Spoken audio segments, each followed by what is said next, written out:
ओम शांति। आज मुरली का दिन 5 फरवरी 2024। आज का चिंतन मेरा मुरली के बारे में ऐसा रहा। बाबा ने आज हमें ज्ञान और पढ़ाई जो हम पढ़ते हैं उसकी बहुत वैल्यू बताई। जो हमें इनकम हम कमाई करते हैं वो सब ज्ञान और पढ़ाई के आधार पर है। हमें पढ़ते रहना है, पुरुषार्थ करते रहना है ताकि हमारा पुरुषार्थ अच्छा हो। समझेंगे पढ़ेंगे तो बनेंगे नवाब, जैसे बाबा हमें बोलते हैं मुरलियों में। तो आज की मुरली, हालांकि बाबा ने पढ़ाई पर, हमारे पुरुषार्थ पर, हमें क्या बनना है, हम तमो प्रधान हैं या तमो प्रधान से तमो तक आ चुके हैं, तमो से या सतो तक जाने की हमारी जर्नी शुरू हो चुकी है, सतो प्रधान बनने तक की। लेकिन मार्ग जो ये है, ये जर्नी है, ये जो यात्रा है और यह मंजिल है बहुत बड़ी है। तो बाबा ने आज जो रहस्य बताया मुरली में वो ये है कि हमें बनना तो है, जैसे हम कल पहले बने थे वैसे ही बनेंगे।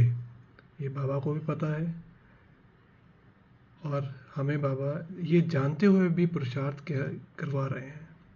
हमें बोलते हैं रोज़ पढ़ाई करो, पुरुषार्थ करो, मन मना भव का मंत्र दिया हुआ है, हमें बार बार याद दिलाते हैं। आज तो फिर देही अभिमानी बाबा का वरदान भी फिर से दिया। तो ये बाबा बार बार याद दिलाते रहते हैं। तो क्योंकि वो हमारे पिता हैं, कोई भी पिता अपने बच्चों को किसी परेशानी दुख में देख के खुश नहीं होंगे या देखना नहीं चाहेंगे। अगर उनको पता है मेरे बच्चे ऐसे कर रहे हैं तो ये दुखी होंगे, तो पहले से सावधान करेंगे, बोलेंगे ऐसा मत करो, ऐसा करो। तो जो आज का जो लेसन था वो ये है कि आप अपना पुरुषार्थ तो कर रहे हो, बट कम से कम इतना तो करो कि ताकि आपको दुखों का सामना धर्मराज के सामने ना जाना पड़े। इतना तो करो। वो बाबा को पता है कि हम क्या बनेंगे, हमें अपने में विश्वास होना चाहिए कि हमने पहले भी किया था और अब फिर से करेंगे। पहले भी हम देवता बने थे, सतो प्रधान बने थे, अब फिर से बन रहे हैं और बनेंगे। तो ये दृढ़ निश्चय चाहिए। लेकिन बाबा ने आज ये बोला कि पढ़ाई को हल्के मत लो, पुरुषार्थ को हल्के मत लो।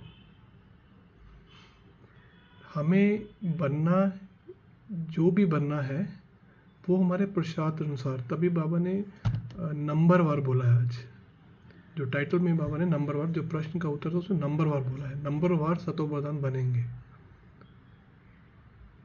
तो जब मुझे पता है मैं नंबर वार मेरा क्या नंबर है, मैं बनूंगा ही, तो फिर मैं सोच सकता हूँ कि पुरुषार्थ तो जो मैं कर रहा हूँ ठीक है। तो मैं हिसाब से कुछ ना कुछ तो सतो प्रधानता आ ही जाएगी।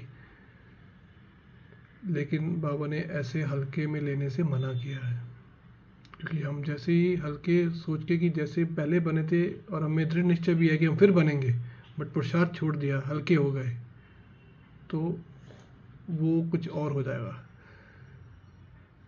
और दूसरा इसका मतलब ये भी है कि अगर अब हमें ड्रामा का पूरा रहस्य पता है, और बाबा भी बार बार मुरली में, आज तो शिक्षा ही थी, पूरी मुरली में शिक्षाएं थी, ज्ञान, पूरा ज्ञान क्या है, हम क्या थे, हमें स्मृतियाँ दिलाई और शिक्षा दी कि ऐसे करना है, ऐसे बनना है। और आप ये देखिए कि बाबा ने जो हम एग्ज़ाम्पल दिया है कि कितना अपकार किया हमने बाबा का। हमने किया मतलब हम ही सबसे पहले पूजा शुरू करते हैं, हम ही पूज्य थे तो हम ही पुजारी बनते हैं। तो ये जो जो रस्में रवाज चलते आ रहे हैं जिसमें सर्वव्यापी ये सब शुरू हुआ बाबा को कहना, तो बाबा ने हमें ये बोला कि आपने मुझे मेरा कितना अपकार किया, लेकिन मैं फिर भी उपकार करता हूँ।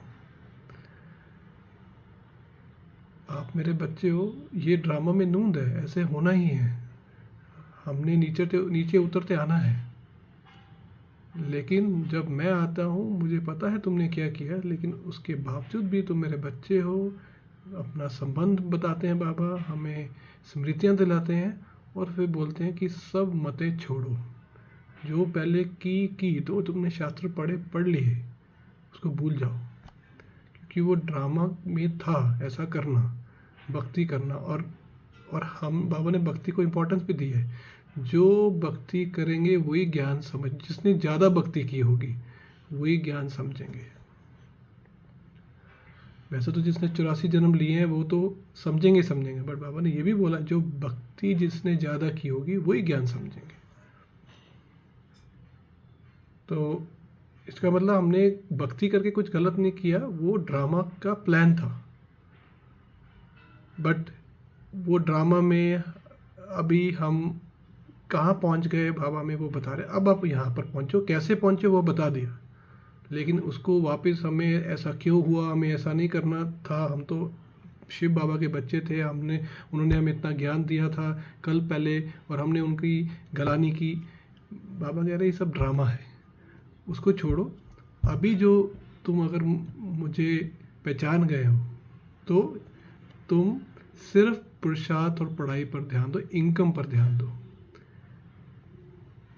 जो कल भी बाबा ने 6 खजाने अकाउंट जो हमें चेक करने को बोला है, तो आज उसका पूरा सार में बताया बाबा ने कि जो पढ़ाई is the source of income.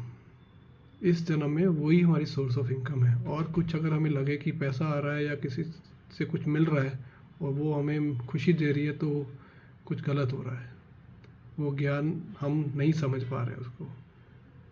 अगर हमें कोई चीज़ खींच रही है तो इसका मतलब हम ज्ञान के प्रभाव से ज़्यादा दुनिया के प्रभाव में है, बाहरी प्रभाव में है। तो ये हमें आज का लेसन जो रहस्य समझना है। बाबा ने सतो प्रधान बनने के लिए हमें स्मृतियाँ दिलाई। मुरली में बहुत बारी बाबा ने बोला कि तुम्हें तमो प्रधान से सतो प्रधान बनना ही है, तुम बने थे फिर बन रहे हो। और लेकिन बाबा ने ये भी बोला कि नंबरवार अनुसार तुम बनोगे सतो प्रधान, नंबरवार अनुसार। क्योंकि बाबा को पता है कि हम नंबरवार अनुसार बनेंगे तो इसका मतलब अगर कोई नंबर में पीछे रह जाता है, बहुत नीचे रह जाता है, तो उसको दुख भी झेलने पड़ेंगे। तो बाबा वही सावधानी दे रहे हैं कि धर्मराजपुरी में ना जाना पड़े, दुख ना झेलने पड़े, तो मुझे याद करो। मन मना भव, देही अभिमानी भव। तो ये सार था आज का मुरली का। मैं समझता हूँ कि आपको आज की मुरली से काफ़ी प्रेरणा मिली होगी पढ़ाई के लिए और अपना पुरुषार्थ और आगे बढ़ाने के लिए। चिंतन करते रहिए और अपना जो भी चिंतन है ज़रूर शेयर कीजिए। ओम शांति।